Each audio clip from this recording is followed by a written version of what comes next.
សូមគោរពជម្រាបសួរពុកម៉ែបងប្អូនទីជិតទីឆ្ងាយជាពិសេសពុកម៉ែបងប្អូនដែលរស់នៅឯខាងក្រៅមិនថានៅទីណាទេឲ្យតែបានចូលមកទស្សនាក្នុងវីដេអូមួយនេះខ្ញុំបាទសូមគោរពជម្រាបសួរពីចម្ងាយឥឡូវនេះខ្ញុំបាទសូមមកថតបង្ហាញអំពីទស្សនវិជ្ជានៅខាងសហគមន៍ទេសចរបាទីដែលស្ថិតនៅក្នុងខេត្តតាកែវពុកម៉ែបងប្អូននៅក្នុងវីដេអូមុនខ្ញុំបានថតបង្ហាញអំពីទស្សនវិជ្ជានៅក្នុងប្រាសាទនិងបរិវេណខ្លះជុំវិញប្រាសាទក៏ដូចជាវត្តដែលនៅជិតនឹងប្រាសាទតាព្រំមកបងប្អូននៅក្នុងខេត្តតាកែវហើយឥឡូវនេះខ្ញុំបាទសូមទៅថតបង្ហាញអំពីរមណីយដ្ឋានមួយដែលនៅគៀកនឹងប្រាសាទតែម្ដងនេះគឺជាផ្លូវចូលទៅឲ្យបងប្អូនទីតាំងដែលខ្ញុំនឹងទៅថតនេះគឺរមណីយដ្ឋានទន្លេបាទីតែម្ដងបងប្អូនដែលជាកន្លែងធ្លាប់តែមានវិជាប្រិយភាពដែរតាមលើកមុនទៅបងប្អូនតែឥឡូវនេះមិនដឹងថាស្ថានភាពបែបណាតើមានភ្ញៀវទេសចរមកទស្សនាជាងមុនឬអត់ក៏ខ្ញុំមិនដឹងដែរបងប្អូនអញ្ចឹងមានតែទៅថតជូនបងប្អូនទស្សនា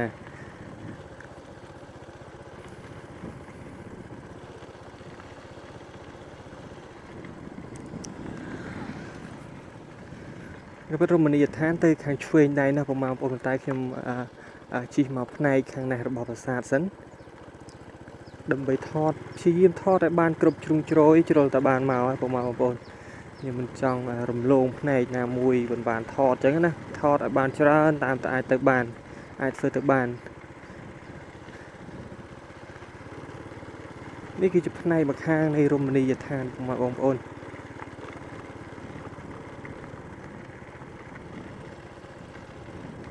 អូផ្លូវនេះគឺជាផ្លូវដែលបើសិនជាខ្ញុំបត់ចូលតាម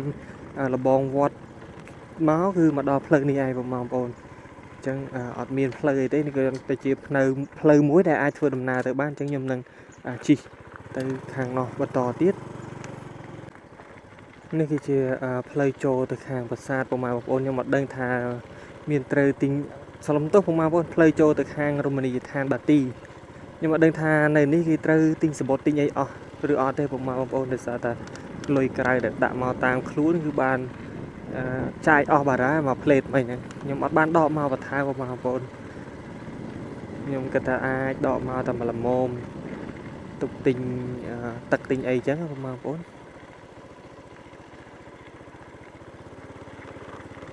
ឡូវនេះខ្ញុំនឹងព្យាយាមថត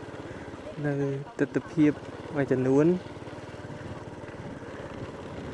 ឲ្យបងប្អូនបានទស្សនាហើយឃើញមានអ្នកចេញមកចាប់ម៉ួយច្រើនបងប្អូនហើយទស្សនវិជ្ជាបែបណាបងប្អូនអាចមើលឃើញជាក់ស្ដែងថាតើមានភ្ញៀវទេសចរឬអត់បងប្អូនបានឃើញបងប្អូនបាទ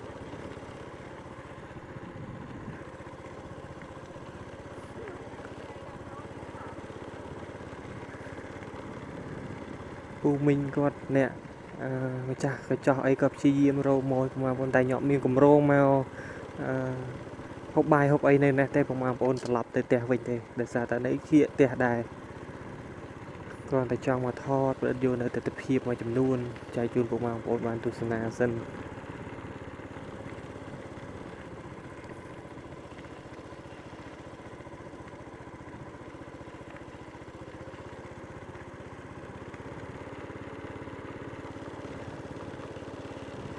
ឃើញមានមនុស្សម្នាអីភាគច្រើនតែជាអ្នករស់ស៊ីហើយនឹងបងប្អូននៅនឹងទេបងប្អូនអត់មានភ្ញៀវទេសចរមកពីខាងណាទេមើលទៅខ្ញុំរកកន្លែងឈប់ម៉ូតូដើម្បីដើរថតជូននៅទស្សនវិជ្ជាមួយចំនួនសិនបងប្អូន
នេះសិតតែជាប្រភេទកញ្ចក់ទុកចោលបងប្អូនលក្ខណៈថារៀងស្ងាត់ភៀវស្ងាត់អីអស់ចឹងទៅគាត់ក៏មិនបានមើលថែអីដិតដល់មិនអាចចឹងនិយាយថាមិនបានជួសជុលវាឲ្យបានស្រួលបួលណាបងប្អូនដំបូលខ្លះក៏ធ្លាយតែមិនថាប្រើការមិនកើតទេបងប្អូននៅតែប្រើការកើតនឹងកញ្ចក់នេះគាត់តែមើលទៅដូចរៀងត្រុតត្រោមច្រើន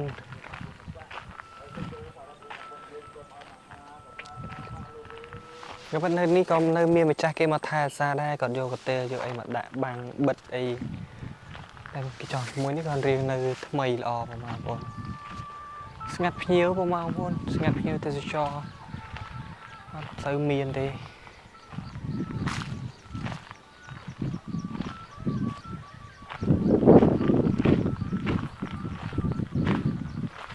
មិនសិនជាតែមើលទឹកវិញខែនេះរៀងទឹករៀងច្រើនមកល្មមដែរបងប្អូនហើយសភាពទឹកមិនថ្លាទេខែនេះដោយសារតែមានភ្លៀងមានអីចឹងដូចបងប្អូនបានឃើញនេះទឹករៀងល្អដែរ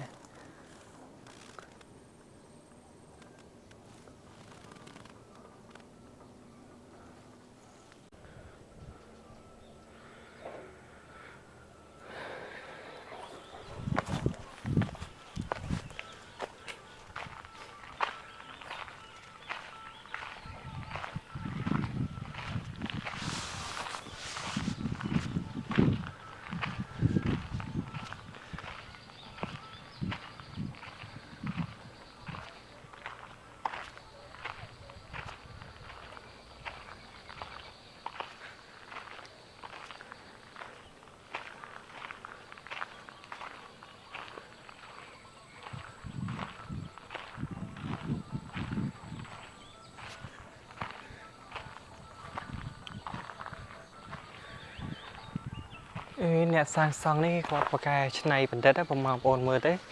គាត់យកដើមត្នោតមកស្រោបជុំវិញទៅសតំណងណាបងប្អូនស្អាតប្លែក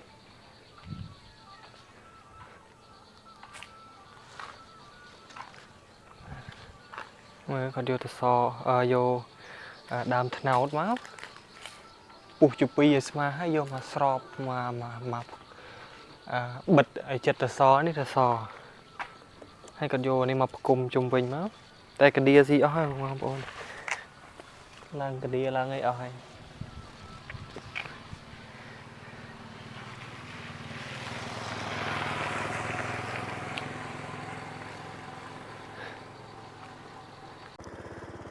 ឥឡូវនេះគឺខ្ញុំនឹងបន្តដំណើរថតបន្ថែមទៀតចែកជូនពុកម៉ែបងប្អូនទស្សនានឹងចាក់ចេញធ្វើដំណើរចេញពីខាងរមណីយដ្ឋាននេះទៅហើយពុកម៉ែបងប្អូនហើយទស្សនវិជ្ជាបែបណាពុកម៉ែបងប្អូនអាចនឹងមើលឃើញហើយជាក់ស្ដែងអំពីស្ថានភាពទេសចរនៅខាងសហគមន៍មួយនេះពុកម៉ែបងប្អូនខ្ញុំមិនចង់រៀបរាប់អំពីស្ថានភាពបែបណាទេពុកម៉ែបងប្អូនគេលោថាពេលដែលខ្ញុំមកនេះផ្សេងហើយពេលណាដែលខ្ញុំមិនបានមកហ្នឹងគឺស្ថានភាពផ្សេងអញ្ចឹងទៅអញ្ចឹងសូមពុកម៉ែបងប្អូនធ្វើការទស្សនាហើយនឹងគិតមើលខ្លួនឯងពុកម៉ែបងប្អូនថាតើស្ថានភាពបែបណាបែបនៃអីអញ្ចឹងទៅហើយអ៊ំពូមីងពីច្រើនគាត់ហៅឲ្យចូលបរិភោគគឺមួយក៏ចូលកញ្ចោះចូលអីសិនតែមើលទៅខ្ញុំមិនបានចូលទេពុកម៉ែបងប្អូនអត់មានកម្រងមកដើម្បីសម្រាប់នៅនេះយូរដែរខ្ញុំគ្រាន់តែជិះមកដើម្បីប្រឌិតយកទស្សនវិជ្ជាហើយនឹងធ្វើដំណើរចាក់ចេញទៅវិញបងប្អូន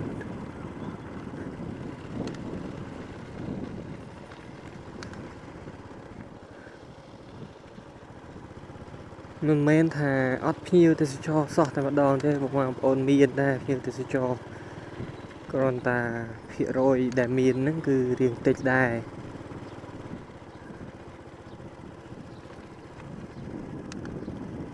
ខាងនេះដូចជាខាងទីស្នាក់ការរបស់សហគមន៍ទេសចរបងប្អូនហើយមានកញ្ចោះច្រើនជុំវិញនេះ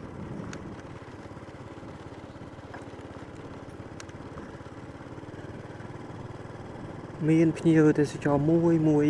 អាចនឹងប្រហែលជាថ្ងៃអាទិត្យពេលល្ងាចថ្ងៃសៅរ៍ថ្ងៃអាទិត្យអាចនឹងមានចំនួនច្រើនជាងនេះបងប្អូនដោយសារតែខ្ញុំមកនេះគឺមកថ្ងៃមិនមែនចំថ្ងៃឈប់សម្រាកអីទេបងប្អូនថ្ងៃធម្មតាអញ្ចឹងទៅអាចនឹង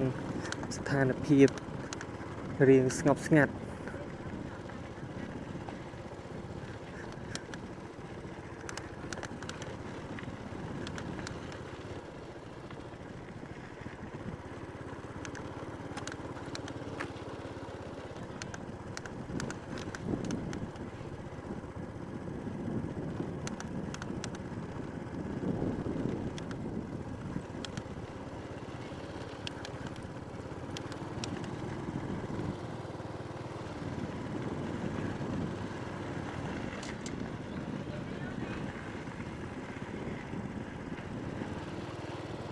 ចឹងមកដល់ខាងនេះគឺរៀងផុតឆ្ងាយពីកន្លែងរមណីយដ្ឋានហើយបងប្អូនអញ្ចឹងតទៅនេះទៅគឺខ្ញុំនឹងព្យាយាមថតអំពីទស្សនវិជ្ជាតាមភូមិខ្លះបន្ថែមទៀតចែកជូនពុកម៉ែបងប្អូនទស្សនាតាមពិតទៅខ្ញុំចង់មកថតខាងរមណីយដ្ឋាននឹងហើយគឺនឹងជិះជុំវិញរហូតទៅដល់កន្លែងស្ពានឆ្លងតែម្ដងបងប្អូនហើយនឹងបន្តដំណើរជិះជុំវិញអាចមិនបានជុំវិញតែបានឲ្យផ្នែកច្រើននៅតាមទន្លេបាទីនេះដូចពុកម៉ែបងប្អូនបានឃើញចេញឆ្ងាយផុតទៅពីរមណីយដ្ឋានបន្តិចមកគឺមានវាលទន្លេល្វឹងល្វើយពុកម៉ែបងប្អូនបានឃើញខាងស្ដាំដៃខ្ញុំនេះអញ្ចឹងគឺខ្ញុំចង់មកថតឲ្យបានច្រើននៅទស្សនវិជ្ជាបែបនេះចែកជូនពុកម៉ែបងប្អូនទស្សនា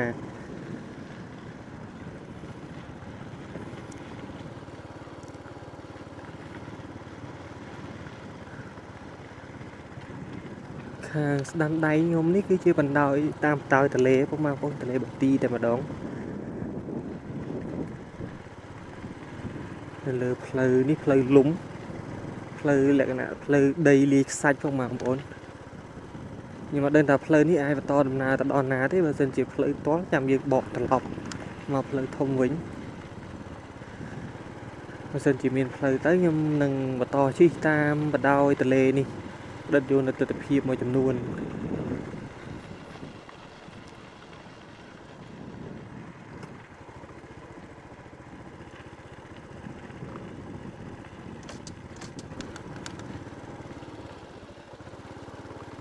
ខាងនេះផ្លូវកាត់ភូមិកាត់អីគេណាបងប្អូនដូចស្ដាំដៃខ្ញុំដីភូមិដីចំការគេក៏អាចនឹងភ្លៀងទឹកដក់កាត់ផ្លូវបាំងបិទតែប្រហែលរយៈពេល1ខែជាង2ខែទៀតដល់រដូវកាលកាន់បិណ្ឌភ្ជុំបិណ្ឌហើយបងប្អូនគៀកមែនតើណា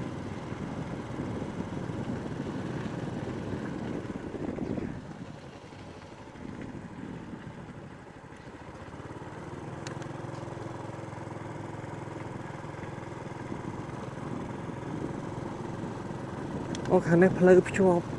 មកខាងផ្លូវធំវិញដដែលបងប្អូនជិះមកគ្រាន់តែជិះកាត់មកជុំចិត្តមាត់ទន្លេជិះកាត់មកខាងមានផ្ទះជាប្រវត្តិអីក៏ប៉ុន្តែគឺបកត្រឡប់មកខាងផ្លូវធំវិញណាបងប្អូនផ្លូវបេតុងហើយភ្ជាប់ទៅខាងផ្លូវជាតិវិញផ្លូវកស៊ូវិញ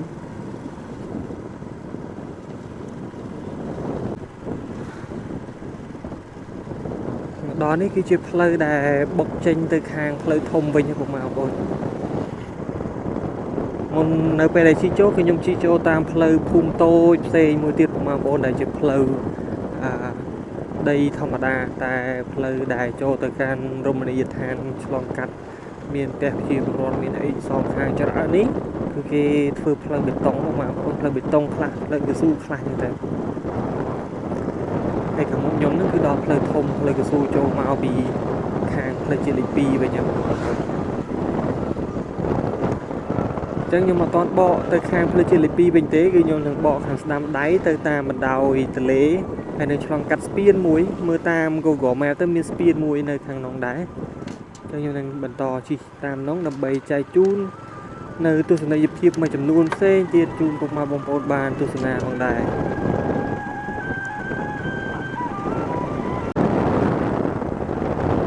ធ្វើដំណើរមកខាងនេះខាងមុខបន្តិចទៀត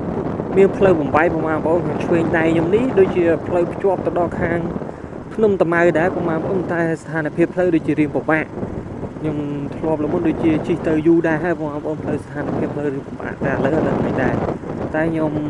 បត់ផ្លូវខាងស្ដាំដៃនេះដើម្បីជិះរហូតតាមទន្លេតែនៅខាងស្ដាំដៃខ្ញុំនេះគឺមាត់ទន្លេដីស្រែចម្ការអីបងប្អូនតែទន្លេមើលទៅរៀងឆ្ងាយបន្តិចនៅខាងនោះចឹងជិះតាមបណ្ដោយផ្លូវនេះនៅខាងមុខនឹងមានស្ពានមួយដើម្បីឲ្យយើងឆ្លងកាត់ទន្លេបាទីហ្នឹងចឹងខ្ញុំបន្តដំណើរតាមនេះដើម្បីផ្ដិតយកនៅទស្សនវិជ្ជាមួយចំនួនថែមទៀតជូនពុកម៉ែបងប្អូនបានទស្សនា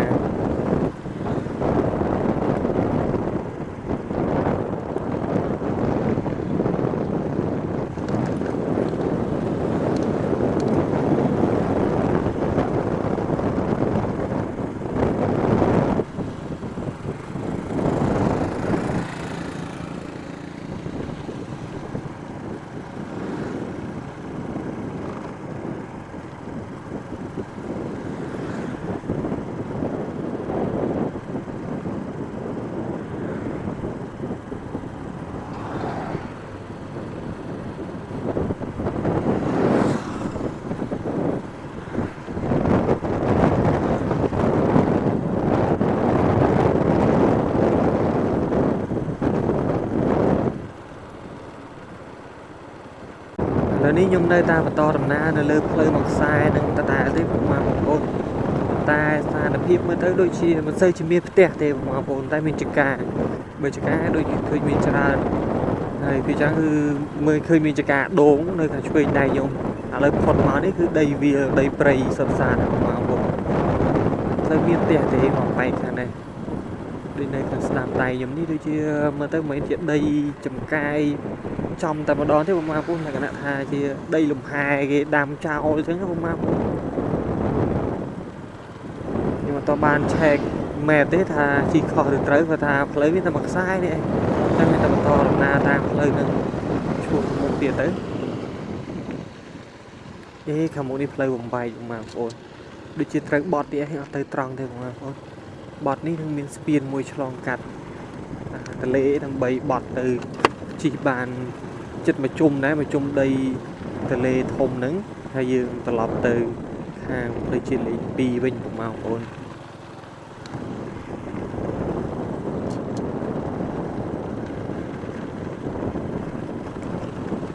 ក៏ប៉ុន្តែដីនេះគេចាក់កាត់ទន្លេបងប្អូនគេធ្វើស្ពានគេធ្វើផ្លូវមួយនេះឆ្លងកាត់ទន្លេដោយនៅខាងមុខនោះគឺមានស្ពានមុខទឹកឬតូចដែរប្រវែងប្រហែលខ្លីដែរទេប្រវែងបងប្អូនហើយខាងស្ដាំដៃខ្ញុំនេះគឺជាដីទន្លេហើយបងប្អូននេះអញ្ចឹងស្ពានមួយនេះគឺយើងជិះកាត់ទន្លេបាទីគ្រាន់តែមើលនៅក្នុងរូបខ្ញុំមើលទៅអូជារៀងស្ពានរៀងវែងតែនេះអត់ទេគ្រាន់តែជាស្ពានមួយដែលគេធ្វើសម្រាប់មុខទឹកទេបងប្អូន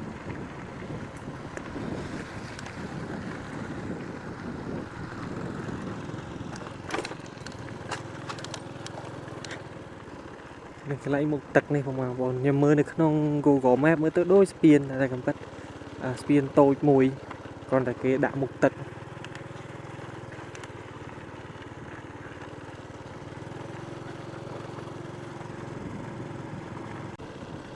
ឥឡូវនេះគឺខ្ញុំធ្វើការបត់ស្ដាំដៃដើម្បីឡើងទៅខាងផ្លូវជាតិលេខ2វិញបងប្អូនតែខ្ញុំត្រូវត្រឡប់ទៅផ្ទះវិញហើយបើសិនជាមានអីគួរឲ្យចង់ថតតាមផ្លូវខ្ញុំព្យាយាមថតបន្ថែមទៀតដាក់ទៅក្នុងវីដេអូដើម្បីឲ្យពុកម៉ែបងប្អូនបានទស្សនាតែបើសិនជាអត់ទេវីដេអូមួយនេះអាចនឹងរៀងខ្លីបន្តិចហើយពុកម៉ែបងប្អូនមិនដឹងថាបានគ្រប់30នាទីឬមួយក៏អត់ទេ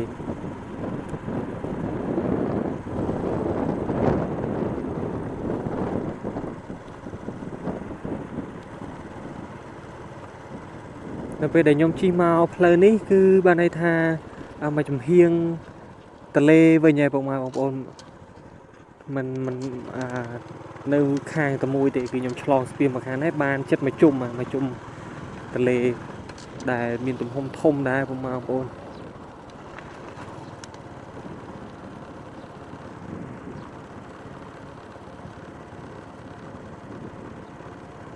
នៅផ្លូវនេះសងខាងមានដូចជានេះចកាឈូកគេបងប្អូនធំដែរចកាឈូកនេះ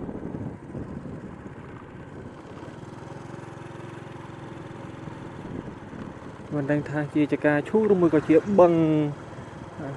កូនបឹងឈូកមួយបងប្អូន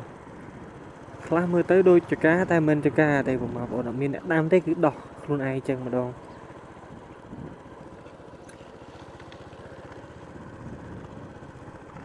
នេះខ្ញុំបន្តដំណើរនៅលើកូនផ្លូវទូចមួយនេះអត់ធ្វើដំណើរលើផ្លូវធំទេថាភាគច្រើនផ្លូវទូចនេះបានជិះកាត់ភូមិថតយកនៅទិដ្ឋភាពស្អាតផ្សេងដែលយើងអត់រំពឹងទុកណាបងប្អូនបើជិះនៅលើផ្លូវធំគឺមានតែផ្ទះធម្មតាតាមបណ្ដោយផ្លូវធំហ្នឹងទៅអញ្ចឹងខ្ញុំនឹងព្យាយាមជិះតាមផ្លូវតូចហើយចាំរោច្រកចេញទៅផ្លូវធំវិញ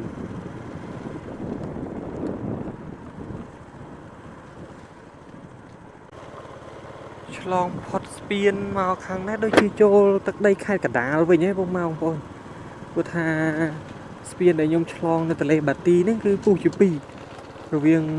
ខេត្តកណ្ដាលជាមួយនឹងខេត្តតាកែវអញ្ចឹងខ្ញុំឆ្លងមកបែកខាងនេះអាចនឹងចូលមកដល់ខេត្តកណ្ដាលវិញហ៎បងប្អូនមិនមែនស្ថិតនៅក្នុងទឹកដី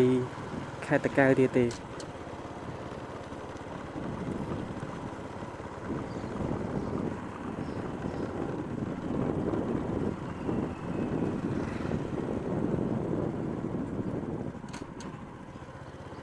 ផ្លូវក្នុងភូមិតាមនេះស្អាតមែនទែនបងប្អូនបានផ្លូវបេតុង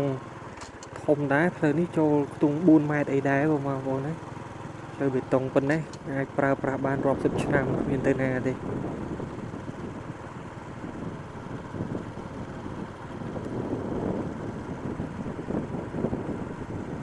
នេះបងប្អូននៅលើផ្លូវបេតុងហ្នឹងខ្ញុំឃើញមានផ្លូវបំបែកមួយនេះផ្លូវស្រែសុទ្ធបងប្អូនពីច្រើនខ្ញុំចង់មកស្ដិតយកនៅទស្សនវិជ្ជាតាមផ្លូវបែបនេះបងប្អូនធ្វើតែផ្លូវរឿងពិបាកមែនតែទស្សនវិជ្ជារៀងស្រស់ស្អាតតាមបណ្ដោយនេះបណ្ដោយបន្លាយមានបន្លាយឆ្វេងដៃមានដើរកាសាសងខាងហើយខាងស្ដាំដៃនេះពីមុនដូចជាវាស្រែប៉ុន្តែដូចជាគេអត់ធ្វើឆ្នាំនេះក៏មិនកើតជាវាស្មៅទៅទេបាទបងប្អូនខ្ញុំក៏អត់ដឹងថាផ្លូវនេះនាំទៅដល់ណាទេប៉ុន្តែឲ្យតែមានផ្លូវជិះទៅបានគឺចេះតែជិះទៅបងប្អូនខ្ញុំបានឆែកមើល Google Map ព្រោះយ៉ាងបងប្អូនម្ដងនេះគឺចូលទឹកដីខេត្តកណ្ដាលវិញហើយគ្រាន់តែឥឡូវនេះគឺខ្ញុំនៅគៀកនឹងផ្លូវជាតិដែរយើងបន្តដំណើរតាមផ្លូវនឹងរហូតទៅគឺអាចចេញទៅដល់ផ្លូវជាតិលេខ2វិញហើយបងប្អូន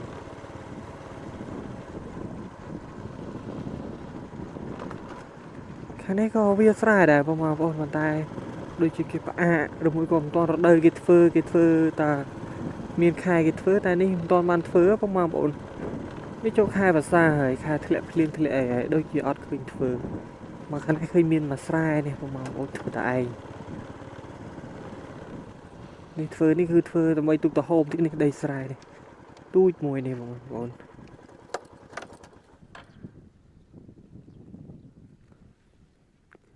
តែធ្វើដែរទេហើយខាងនោះគឺវាស្មៅទៅទេអត់មានបានធ្វើស្រែធ្វើអីទេឥឡូវនេះបន្តដំណើរជាមួយនឹងខ្ញុំបាទទៅមុខទៀតពុកម៉ែបងប្អូនដើម្បីជិះស្ថិតដល់ផ្លូវធំហើយវីដេអូមួយនេះគឺនឹងបញ្ចប់នៅពេលដែលខ្ញុំបានទៅដល់ផ្លូវធំលេខ2វិញហើយនឹងត្រឡប់ទៅខាង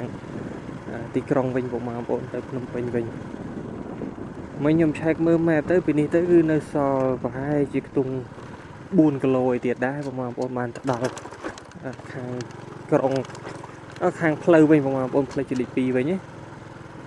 ខ្ញុំមិនទាន់ដឹងថាផ្លូវទៅខាងមុខទៀតនេះដាច់ផ្លូវឬមួយក៏យ៉ាងម៉េចទេបងប្អូនបើដាច់គឺមានថាមួយទេគឺត្រូវបកក្រោយទៅជិះក្នុងភូមិខាងនោះវិញនេះដោយសារតែខ្ញុំមើលទៅឃើញដូចជាវាស្រែវាអីខ្ញុំជិះមកខាងនេះអញ្ចឹងណាបងប្អូនបានថតយកនៅទស្សនវិជ្ជាមួយចំនួន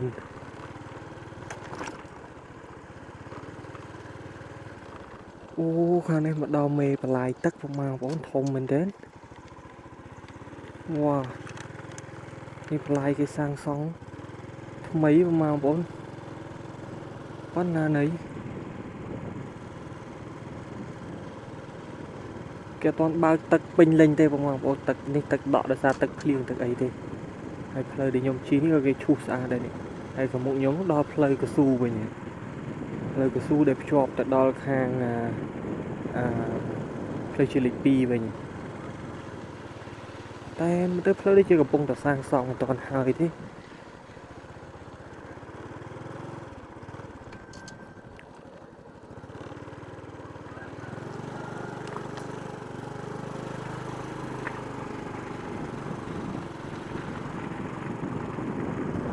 ឡូវនេះពីផ្លូវដែលខ្ញុំត្រូវធ្វើដំណើរពីទីតាំងដែលខ្ញុំនៅនេះហើយនឹងកន្លែងដែលទៅដល់ជួបជាមួយនឹងផ្លូវជាលេខ2វិញគឺចម្ងាយផ្លូវដល់ទៅ4 គីឡូនោះបងប្អូនវាឆ្ងាយដែរវងរៀងឆ្ងាយម្ដងនេះ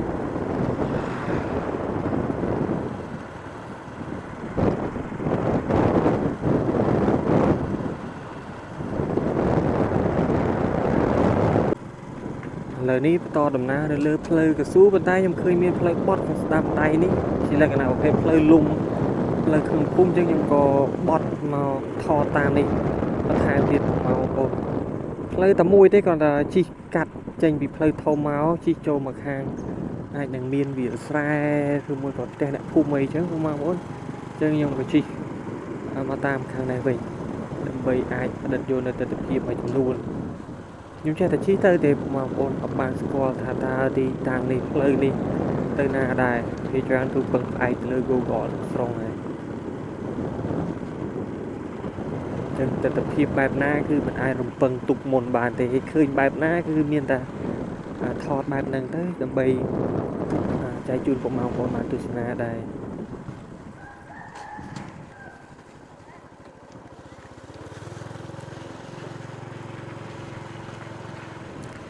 ផ្លូវនេះលក្ខណៈថាផ្លូវបត់បែនកាច់ចុះកាច់ឡើងក្នុងភូមិអញ្ចឹងបងប្អូនគាត់ថាងាយស្រួលត្រង់ថាមិនមែនជាផ្លូវពិបាកផ្លូវបេតុងប្រើផ្លូវបេតុងផ្លូវអីនេះបងប្អូនផ្លូវក្នុងភូមិថាផ្លូវបេតុងស្អាតមែនតើ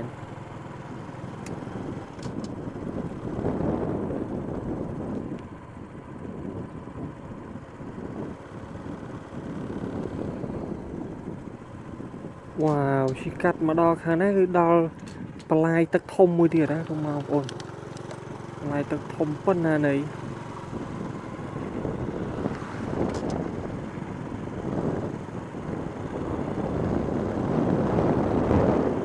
បន្លាយនេះធំចង់ប៉ុនស្ទឹងណាបងប្អូនធំមែនទេ